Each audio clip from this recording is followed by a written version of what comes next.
दोस्तों, आपने भी कई ऐसे लोगों को जरूर देखा होगा जो अपने शरीर की कमियों का रोना रोते हैं। वो कामयाब ना होने की वजह अपने शरीर के उन्हीं कमियों को ठहराते हैं और उसके आगे कभी कुछ करते ही नहीं, कुछ सोचते ही नहीं। वो कहते हैं कि ऊपर वाले ने उन्हें ऐसा ही बनाया है और ये ऊपर वाले की मर्जी है। लेकिन आप लोगों ने भी तो ये सुना ही होगा कि ऊपर वाला भी उन्हीं की मदद करता है जो अपने खुद की मदद करना चाहते हैं। वो उनकी मदद कभी नहीं करता जो हर चीज के लिए उसी को जिम्मेदार ठहराते हैं। दोस्तों, आज हम बात करने वाले हैं एक ऐसे इंसान के बारे में जिन्होंने अपनी जिंदगी को अपनी शर्तों पर बनाया, जिनके अंदर कुछ शारीरिक कमियां तो थी, लेकिन उन कमियों को उन्होंने अपनी जिंदगी पर, अपने ऊपर कभी भी हावी होने नहीं दिया और अपने आप को एक ऐसे मुकाम पर लेकर गई जहां तक एक नॉर्मल आदमी, एक आम इंसान पहुंचने का सोच भी नहीं सकता। जी हाँ दोस्तों, आज हम बात करेंगे विल्मा रुडोल्फ के बारे में, जिनकी जिंदगी उन लोगों के लिए एक संदेश है जो लोग अपने शारीरिक कमी को ऊपर वाले की मर्जी मान लेते हैं और यही सोच करके अपनी पूरी जिंदगी बिता देते हैं कि ये सब तो ऊपर वाले का किया है, मुझे तो ऊपर वाले ने ही ऐसा बनाया है, अब मैं क्या कर सकता हूँ। तो आइए एक नज़र डालते हैं विल्मा रुडोल्फ की जिंदगी के बारे में। दोस्तों, विल्मा रुडोल्फ का जन्म 23 जून 1940 को अमेरिका के टेनेसी में हुआ था। वो काफ़ी गरीब परिवार से थी। उनके पिता का नाम एड रुडोल्फ और माता का नाम ब्लांच था। विल्मा का जन्म समय से काफ़ी पहले हो गया था, जिसकी वजह से वो काफ़ी कमज़ोर थी। 4 साल की छोटी उम्र से ही विल्मा को डबल निमोनिया और काला बुखार यानी कि स्कारलेट फीवर था।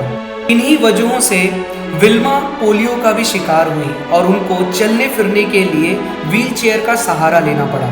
4 साल की इतनी छोटी उम्र में जहां बच्चे खेलते कूदते हैं, उस उम्र में इतनी बड़ी मुसीबतों से घिरी हुई थी। डॉक्टरों ने यह तक कह दिया था कि विल्मा अब पूरी जिंदगी में कभी भी चल फिर नहीं पाएगी। लेकिन विल्मा की माँ काफ़ी हिम्मती थी। उन्होंने विल्मा को हिम्मत दी और कहा, ऐसा कुछ भी नहीं होने वाला है तुम्हारे साथ। विल्मा जब अपने उम्र के बच्चों को खेलते हुए देखती थी तो उनका भी खेलने का मन करता था, लेकिन वक्त ने उनको व्हील चेयर पर बिठा दिया था। एक बार की बात है, विल्मा की टीचर क्लास में पढ़ा रही थी। तभी विल्मा ने ओलंपिक्स में होने वाले खेलों के बारे में सवाल पूछा। ये सुनकर क्लास के टीचर के साथ साथ पढ़ने वाले सारे बच्चे हंसने लगे। हद तो तब हुई जब दूसरे दिन स्पोर्ट के लेक्चर में विल्मा को क्लास से अलग कर दिया गया। विल्मा को इस बात का बहुत दुख हुआ और उन्होंने डिसाइड किया कि वो दुनिया की सबसे तेज रनर बनेंगी। लेकिन ये सफ़र इतना भी आसान नहीं था, क्योंकि विल्मा को पोलियो ने जकड़ रखा था और उसके साथ साथ उनको बाकी भी शारीरिक कमजोरियां थीं। दूसरे ही दिन डॉक्टर की बिना इजाज़त के उन्होंने अपने पैर में पहनी हुई ब्रेस को निकाल फेंका, जिसकी मदद से वो चलती थी और उसके बिना ही उन्होंने चलने की प्रैक्टिस शुरू कर दी। 13 साल की उम्र में उन्होंने पहली बार दौड़ में हिस्सा लिया और वो पीछे रह गई और इसी तरह उन्होंने दूसरी बार भी हिस्सा लिया, लेकिन इस बार भी वो पीछे ही रह गई। ऐसा वो बार बार करती रही। उन्होंने अपनी कोशिश को कभी भी बंद नहीं किया, क्योंकि उन्हें लगता था कि मैं इतने दूर तक, यहाँ तक इतना लंबा सफ़र तय करके मैं हारने के लिए तो नहीं आई हूँ। 15 साल की उम्र में वो टेनेसी स्टेट यूनिवर्सिटी गई, जहाँ वो एड टेम्पल नाम के कोच से मिली। विल्मा ने एड टेम्पल से कहा, मैं अपने आप को दुनिया के सबसे तेज रनर के रूप में देखना चाहती हूँ। एड टेम्पल ने कहा, तुम्हारी इच्छा शक्ति अपने लक्ष्य को लेकर के कमाल की है, तुमको दुनिया में कोई नहीं हरा सकता। हाँ, मैं तुम्हें दुनिया का सबसे तेज रनर बनने में मदद जरूर दूंगा। दोस्तों, आखिर वो दिन आ ही गया जिसके लिए विल्मा ने व्हील चेयर से इतना लंबा सफर तय किया था। जी हाँ दोस्तों, ओलंपिक्स 1960, जिसमें विल्मा ने 100 मीटर, 200 मीटर और 400 मीटर रिले दौड़ में भाग लिया था। उनके साथ उनकी कॉम्पिटिटर थी जूटा हैन, जिन्हें अब तक कोई हरा नहीं पाया था। मुकाबला काफी बड़ा था और उसके साथ साथ उनका कॉम्पिटिटर भी।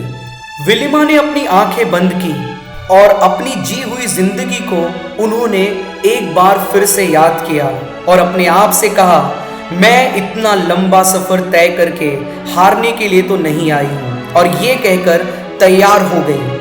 और कमाल देखिए विलिमा रुडोल्फ का, जिन्होंने 100 मीटर की दौड़ में जूटा हैन को हरा करके पहला गोल्ड मेडल अपने नाम किया। फिर 200 मीटर की दौड़ में फिर से जूटा हैन को हरा करके दूसरा मेडल भी अपने नाम कर लिया।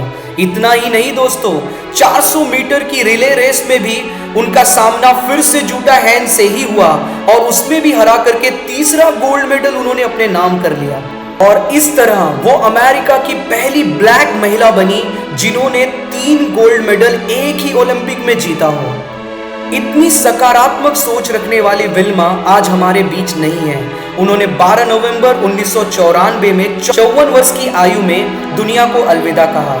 उनकी जिंदगी उन लोगों को हमेशा रास्ता दिखाती रहेंगी जो लोग अपनी शारीरिक कमी को ऊपर वाले की मर्जी मानकर कुछ नहीं करते और अपनी जिंदगी को ऐसे ही जी लेते हैं।